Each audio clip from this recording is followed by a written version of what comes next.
Pelo sinal da Santa Cruz, livrai-nos Deus nosso Senhor dos nossos inimigos, em nome do Pai, e do Filho, e do Espírito Santo. Amém. Nós estamos começando mais um dia de exercícios preparatórios para a nossa consagração a São José.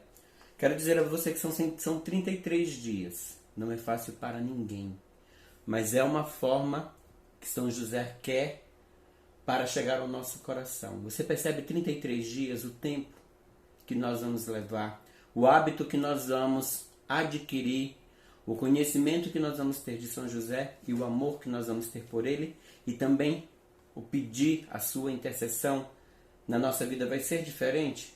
E ter um pai espiritual vai fazer toda a diferença na sua vida, não vai?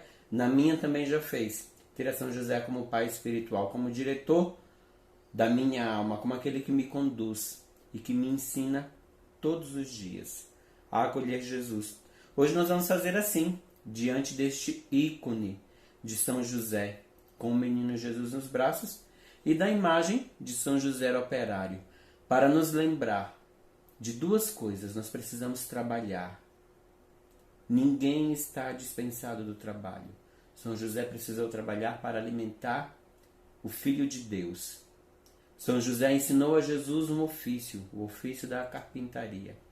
E São José, com o menino no colo, nos quer dizer que nós precisamos carregar Jesus todos os dias da nossa vida, no nosso coração, nos nossos braços, nos nossos olhos, com as nossas atitudes. Por isso vamos pedir ao Espírito Santo para que a meditação de hoje ela seja frutuosa, para que possamos estar com os ouvidos abertos e com o coração desejoso de acolher o que Deus tem a nos falar. Espírito de Deus, enviai dos céus um raio de luz. Vinde, Pai dos pobres, dai aos corações vossos 7 dons. Consolo que acalma, hóspede da alma, doce alívio vinde. No labor descanso, na aflição remanso, no calor aragem. Enchei-los bendita, chama que crepita, o íntimo de nós. Sem a luz que acode, nada o homem pode, nem o bem há nele. Ao sujo lavai, ao seco regai, curai o doente. Dobrai o que é duro, guiai no escuro, o frio aquecei. Dai à vossa igreja, que espere e deseja, vossos 7 dons. Dai em prêmio ao forte, uma santa morte, alegria eterna. Amém. Aleluia. Nós hoje vamos meditar, seguindo aí a ladainha de São José, mais um título da ladainha de São José, mais um título que é atribuído ao nosso pai espiritual. Por que eu digo ao nosso pai espiritual? Porque eu já assumi São José como meu pai. Não é porque eu não tenha mais pai, meu pai não esteja mais vivo, meu pai está vivo, graças a Deus. Mas eu assumi São José como meu pai espiritual. Tem Deus, o nosso Pai Supremo, o nosso Deus. Mas eu assumi a São José como meu pai espiritual. E assim quero viver por toda a minha vida, querendo ser um outro José neste mundo, para apresentar Jesus ao mundo. Chefe da Sagrada Família, rogai por nós. Este é o título da ladainha de São José que nós vamos meditar hoje. Nós abrimos com uma frase, com um pensamento de São Pedro Julião e Marde. Jesus e Maria não apenas submeteram as suas vontades à de José, pois ele era o chefe da Sagrada Família, mas também entregaram amorosamente seus corações a ele. Hoje chamar um homem de chefe da família não é visto com bons olhos, mas Deus não está preocupado com o que é politicamente correto. Ele estabeleceu a família e designou que os pais fossem os chefes de suas famílias. Isso não significa que os homens sejam melhores do que as mulheres.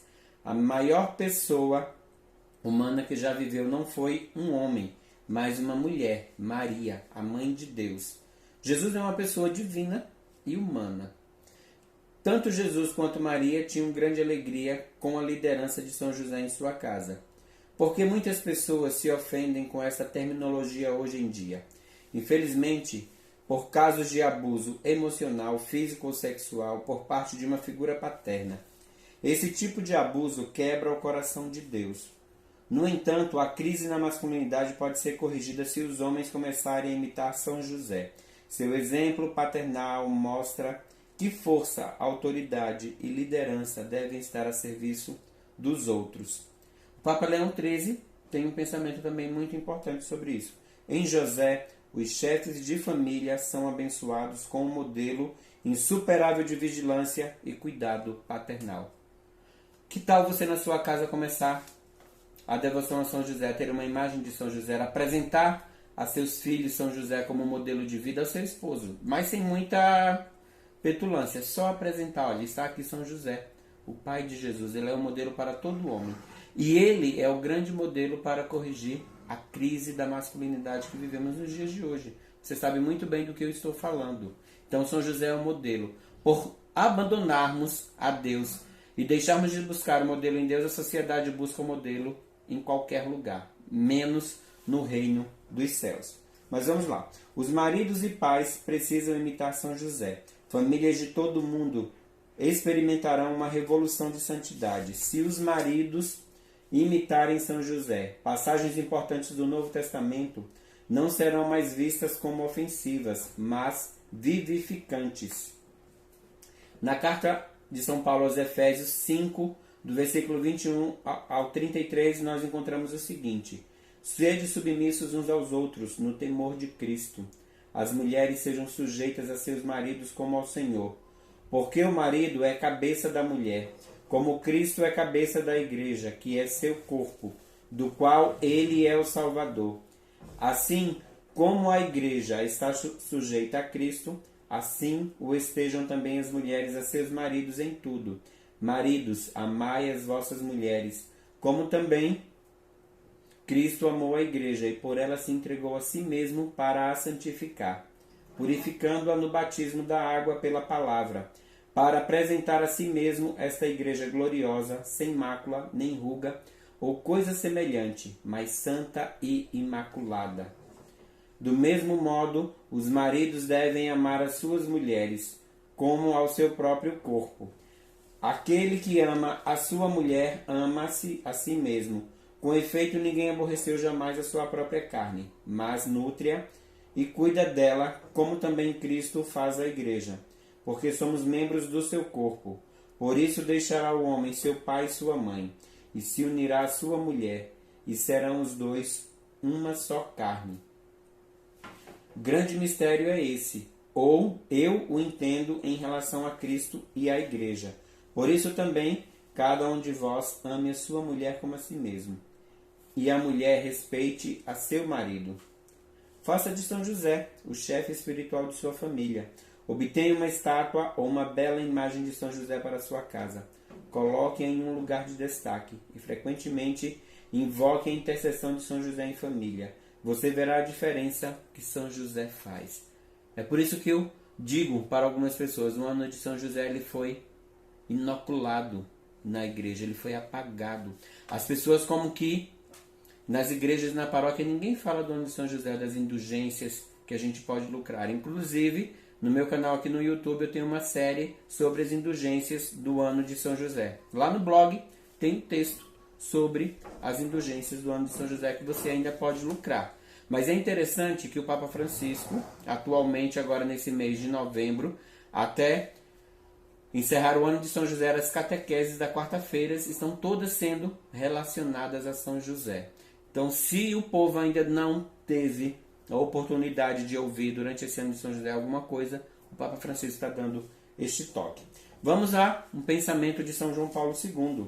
Caríssimos irmãos e irmãs, o sacramento que os une uns aos outros também os une em Cristo.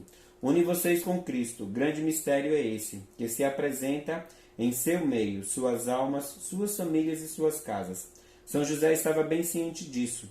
Por isso não hesitou em confiar a si mesmo e a sua família a Deus. Em virtude dessa confiança, ele cumpriu plenamente a sua missão.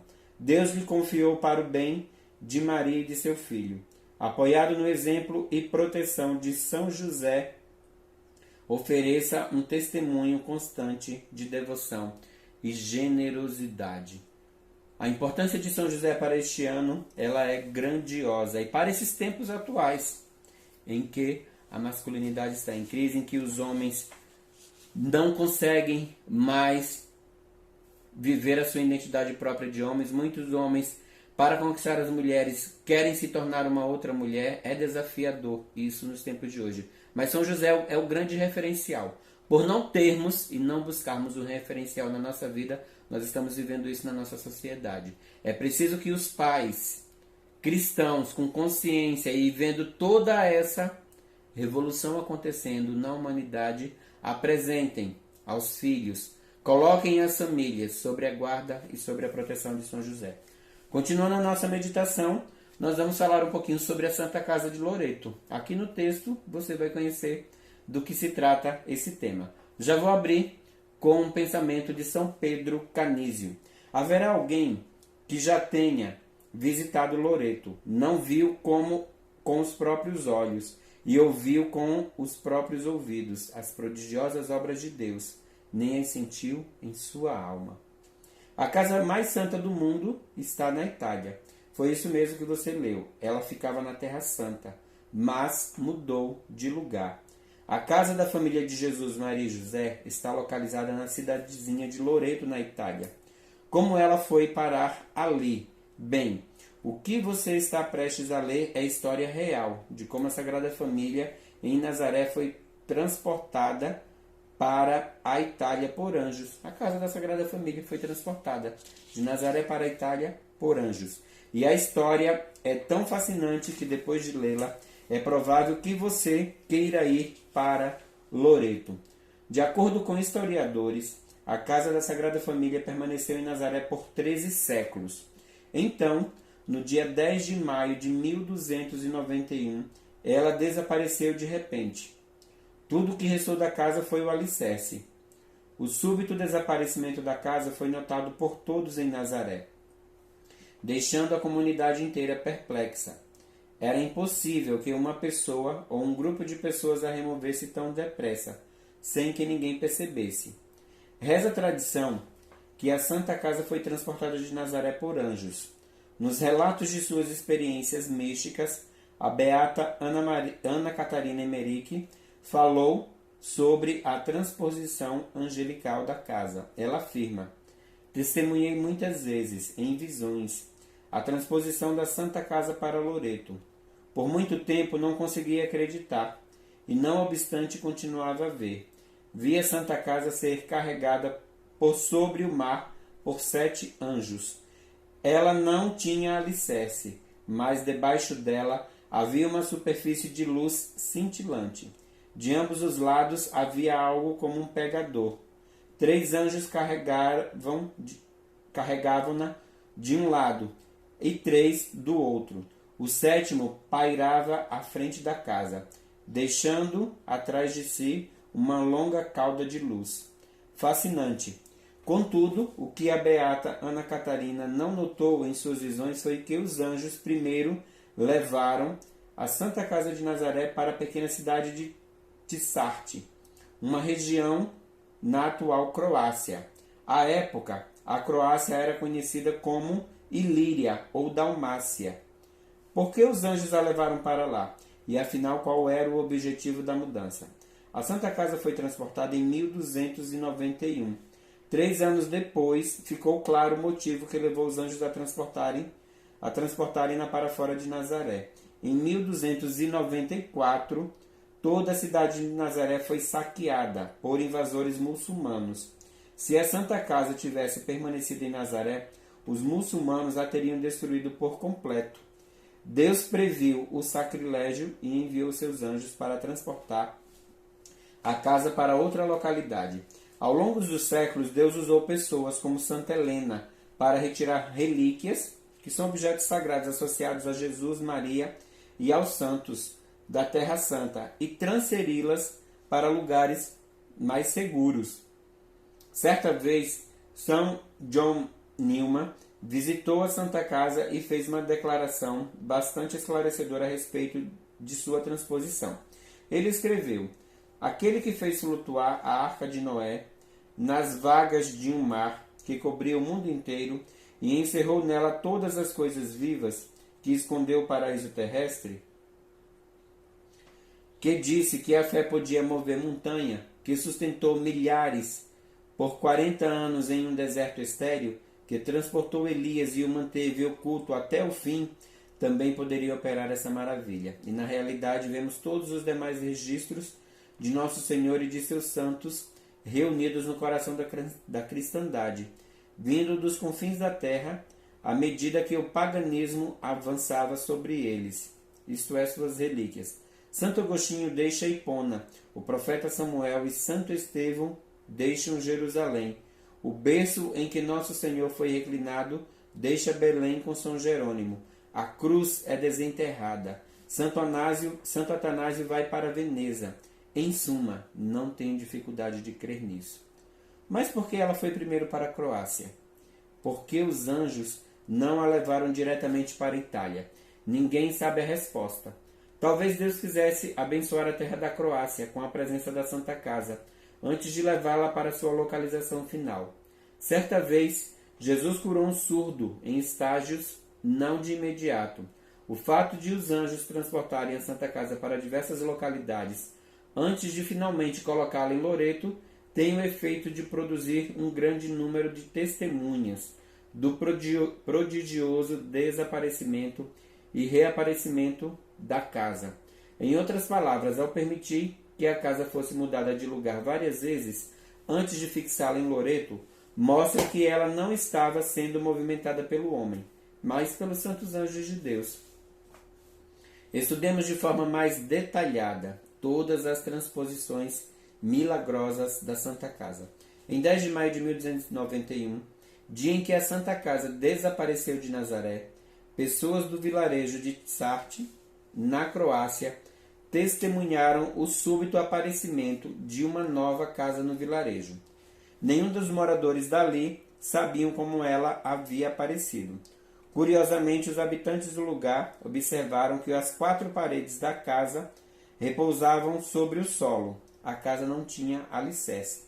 Depois de permanecer na Croácia por 3 anos, a casa tornou a desaparecer milagrosamente, em 10 de dezembro de 1294. Ninguém no vilarejo viu a casa partir. A única coisa que ficou no local em que a casa ficara foi o contorno da casa no chão de terra. Até hoje, um monumento marca o ponto exato em que a Santa Casa esteve, por 3 anos, em Tisart, na Croácia. Para onde a casa foi depois da Croácia? Os anjos levaram-na para além do mar Adriático, para a cidadezinha de Piceno, na Itália. Por incrível que pareça, a mesma coisa aconteceu na cidade de Piceno. Ninguém testemunhou a chegada da casa, e ninguém sabia de onde ela viera. A casa permaneceu em Piceno por apenas 8 meses, porque salteadores começaram a assaltar os peregrinos, muitos deles da Croácia, que vinham visitar a Santa Casa. Em agosto de 295, a casa desapareceu mais uma vez e reapareceu sobre uma colina não muito distante da cidadezinha de Piceno. No entanto, a colina em que a casa foi colocada pertencia a 2 irmãos, que começaram a brigar pela propriedade da casa. Sem conseguir resolver sua disputa, os irmãos começaram a explorar os peregrinos para obter ganhos financeiros. A Santa Casa permaneceu em sua propriedade por apenas alguns meses, antes de desaparecer prodigiosamente outra vez. Quase no final de dezembro de 1295, a Santa Casa foi levada pelos anjos para um lugar próximo de sua localização anterior, longe o bastante para que não ficasse dentro da propriedade dos 2 irmãos. Esse lugar é conhecido como Loreto, a cidadezinha em que a casa se encontra hoje. O milagre de a Santa Casa ter sido transportada 4 vezes pelos anjos levou a Igreja Católica a declarar Nossa Senhora de Loreto a padroeira da aviação. Como podemos saber que tudo isso é verdade? Bem, em 1296, um ano após a chegada da Santa Casa a Loreto, a Igreja Católica designou 16 emissários para investigar tudo. Os emissários visitaram Loreto, a cidadezinha, e a cidadezinha na Croácia e Nazaré, e realizaram estudos exaustivos para verificar os acontecimentos. Eles foram primeiro para Loreto. No local em Loreto, eles tiraram medidas precisas da casa. Tomaram notas detalhadas dela. Em seguida, os emissários viajaram para Tissart, na Croácia, para o lugar em que a casa estivera, e mediram as marcas deixadas por ela no chão. Então viajaram para Nazaré, a fim de comparar as medidas de Loreto e de Sarte com o alicerce original. Inacreditavelmente, nas 3 localidades, Loreto, Croácia e Nazaré, as medidas eram exatamente as mesmas, não havia nenhuma discrepância, tudo correspondia perfeitamente. Depois de séculos, cientistas fizeram uma análise química das paredes da Santa Casa de Loreto. Realizaram também estudos químicos da madeira usada para o teto da Santa Casa. E adivinhe o que descobriram? As paredes da Santa Casa são feitas de pedra, encontradas apenas na região de Nazaré. E a madeira do teto da casa vem exatamente da área de Nazaré. Constatou-se que até mesmo a argamassa utilizada na casa é constituída de materiais oriundos da Terra Santa. Graças a tais estudos, uma igreja maior começou a ser construída em torno da casa, para acomodar os muitos peregrinos que chegavam a Loreto, atestando ainda mais a veracidade desses acontecimentos milagrosos. Peregrinos de Tissart, na Croácia, viajavam anualmente para Loreto, pedindo aos céus que levasse a Santa Casa de volta à Croácia. Após a chegada da Santa Casa Loreto na Itália em 1295, quase 50 papas já afirmaram sua prodigiosa transposição pela ação de anjos, referindo-se às vezes à transposição como a trasladação da Santa Casa. No século XV, 2 papas foram milagrosamente curados na Santa Casa. No século XVI, concluiu-se uma basílica fortificada em redor da Santa Casa, a fim de protegê-la de ataques muçulmanos. Mais tarde, para fortificar ainda mais a estrutura, a Santa Casa foi revestida de mármore de Carrara. Santo Afonso Maria de Ligório nos diz o seguinte: quase todos os papas depois de Pio XII, um dos papas do século XIII, que foi curado milagrosamente, falaram de sua milagrosa transladação. Porque Deus e a Igreja fizeram tudo isso para preservar a casa? Porque ele é o lugar da encarnação. A tradição sustenta que Maria nasceu e cresceu na Santa Casa, e que foi nela que o arcanjo Gabriel apareceu à Virgem, e o Verbo se fez carne. É uma casa de prodígios sobrenaturais. São Jerônimo diz o seguinte, olha: afirma-se que Maria nasceu na própria cidade de Nazaré, e de fato, no mesmo cômodo em que, coberta pela sombra do Espírito Santo, concebeu mais tarde, por ocasião da saudação do anjo. Nós vamos agora a um pensamento do Beato Pio IX, que foi Papa.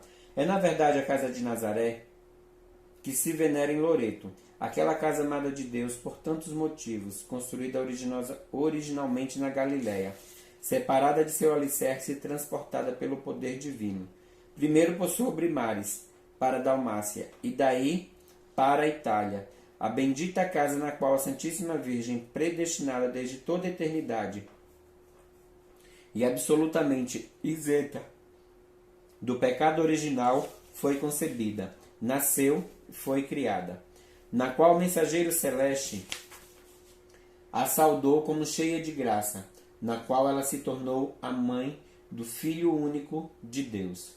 A Santa Casa também é o lugar onde a Sagrada Família vivia em Nazaré. Ela costuma ser chamada a Santa Casa de Maria, mas também merece ser chamada a Santa Casa de José. Quando e como São José passou a ter posse da casa, não se sabe, mas é provável que isso tenha ocorrido em virtude de seu casamento com Maria. De fato, escavações recentes perto da Basílica da Anunciação dão pistas de como a casa da infância de Maria se tornou a casa da Sagrada Família. Quando viajam para a Santa Casa, os peregrinos geralmente vão a Nazaré para visitar a Basílica da Anunciação, lugar em que a Santa Casa ficava e onde permanece ainda o alicerce do cômodo da Encarnação. O que muitos peregrinos não sabem é que bem perto da basílica fica a carpintaria de São José. A tradição afirma que quando José e Maria já estavam casados, mas ainda não viviam juntos, José morava e trabalhava em sua própria casa, ali perto. Quando começaram a coabitar, decidiram viver na casa da infância de Maria. E José usava outra casa como carpintaria. Isso nos ajuda a compreender porque São José não estava presente quando o anjo visitou Maria na Anunciação. Ele ainda não morava com ela na ocasião. A Santa Casa é uma relíquia única que centenas, se não milhares de santos já a visitaram. Antes de ser transportada para Loreto, São Francisco de Assis e Santa Helena visitaram-na em Nazaré. Desde sua transposição mística para Loreto, inúmeros santos já peregrinaram para Loreto, a fim de vê-la.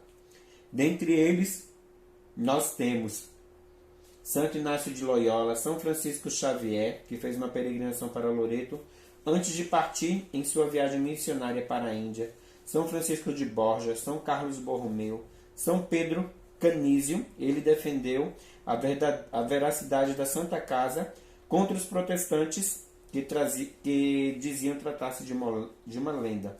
São Luís Gonzaga, São Tiago de Marca, Santo Estanislau Kostka, São Francisco de Sales, São Luís Guanella, São Lourenço de Brindisi, São Benedito José Labre. Ele é chamado Santo de Loreto, pois visitava a Santa Casa com muita frequência. São Francisco Caracciolo, Beato Antônio Grassi. Ele cresceu perto da Santa Casa. Em dada ocasião, enquanto estava ajoelhado em oração na casa, foi atingido por um raio, que o curou milagrosamente da dor aguda que sempre tivera, por má digestão. Em consequência da cura, ele jurou visitar a Santa Casa uma vez ao ano em peregrinação. Santo Afonso Maria de Ligório, certa vez ele declarou que deixou seu coração em Loreto. São Maximiliano Kolbe, São José Maria Escrivá, ele visitou a Santa Casa 7 vezes e consagrou o Opus Dei a Maria em Loreto. O Papa São João XXIII e São João Paulo II. Santa Teresinha de Lisieux visitou a Santa Casa em 1887. Na viagem que fez a Roma com o pai, em sua autobiografia ela escreveu o seguinte a respeito da visita. Eu me sentia realmente feliz no caminho para Loreto. Nossa Senhora escolhera o lugar ideal para colocar sua Santa Casa. Tudo é pobre, simples e primitivo. As mulheres ainda usam os graciosos vestidos do campo e não adotaram, como nas grandes cidades, as modas modernas de Paris. Achei Loreto encantadora. Que direi da Santa Casa? Fui tomada pela emoção, quando percebi que estava debaixo do teto que abrigara a Sagrada Família. Contemplei as mesmas paredes para as quais Nosso Senhor havia olhado. Pisei o chão, que no passado ficara úmido, com o suor da labuta de São José, e vi o pequeno aposento da Anunciação. Cheguei mesmo a colocar meu rosário na tigelinha usada pelo Divino Menino. Que doces recordações! A Santa Casa é uma poderosa relíquia. Jesus, Maria e José viveram, dormiram, comeram e rezaram ali. É tão poderosa que o diabo quer distância dela.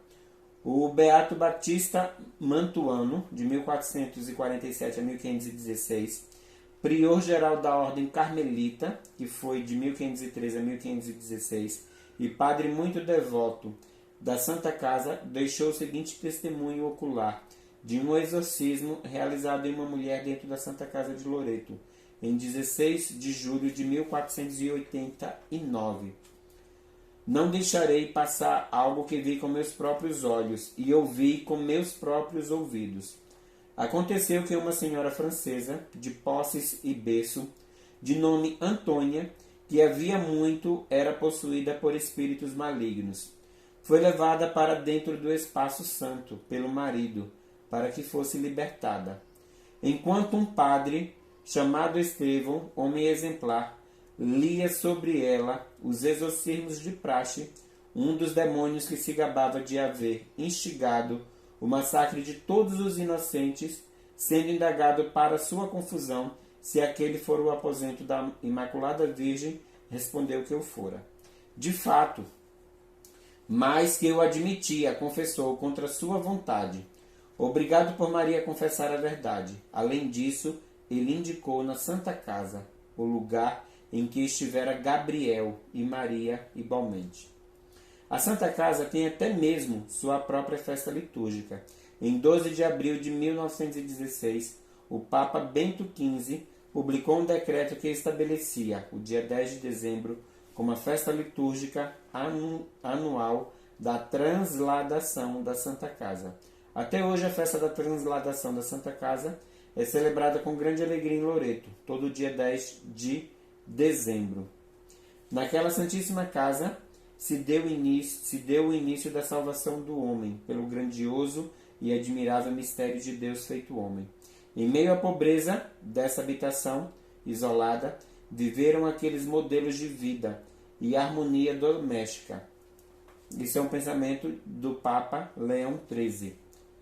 O Beato Pio IX nos diz o seguinte: não é por um milagre sem precedentes que essa Santa Casa foi transportada por sobre a terra e mar da Galiléia para a Itália, por um supremo ato de benevolência da parte de Deus misericordiosíssimo, ela foi colocada em nosso território pontifício, onde, ao longo de tantos séculos, tornou-se objeto de veneração de todas as nações do mundo e resplandece com contínuos milagres. O Papa Bento XIV nos diz o seguinte, olha: a Santa Casa de Loreto é a habitação em que o Verbo Divino assumiu a carne humana e que foi trasladada pelos ministérios dos anjos. Sua autenticidade é provada por antigos monumentos e por uma tradição ininterrupta, bem como pelo testemunho de sumos pontífices, pelo consenso da fé e pelos contínuos milagres que lá se operam até os dias de hoje.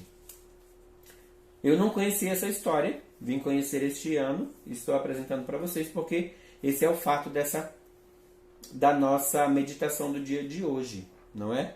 Não sei se alguém aí que está nos acompanhando já visitou a Itália e foi lá no Santuário de Loreto, onde está a Casa da Sagrada Família, não é? Mas quem não foi, que tem oportunidade, deve ir sim conhecer o lugar onde o Verbo Divino se fez carne, onde Jesus, o Filho do Deus Altíssimo, se encarnou por meio do Espírito Santo no seio da Virgem Maria. Nós chegamos ao final da nossa meditação de hoje. Tudo isso, olha, a riqueza da nossa fé, da nossa tradição. Você vê que tem estudos científicos em relação a tudo isso, não é? A igreja simplesmente não nos diz apenas para acreditar em algo, mas ela estuda e testifica os fatos que são verdadeiros. Assim, nós ficamos assim boquiabertos e com o coração agradecido por esse dia maravilhoso, não é? Por essa meditação. Vamos então, como tarefa do dia, rezar a ladainha de São José. Nós vamos rezar a ladainha de São José hoje e vamos agradecer a Deus por ter preservado até os nossos dias essas maravilhas da fé cristã, da vida cristã, tá certo? Nós estivemos e continuaremos unidos. Em nome do Pai, e do Filho, e do Espírito Santo. Amém.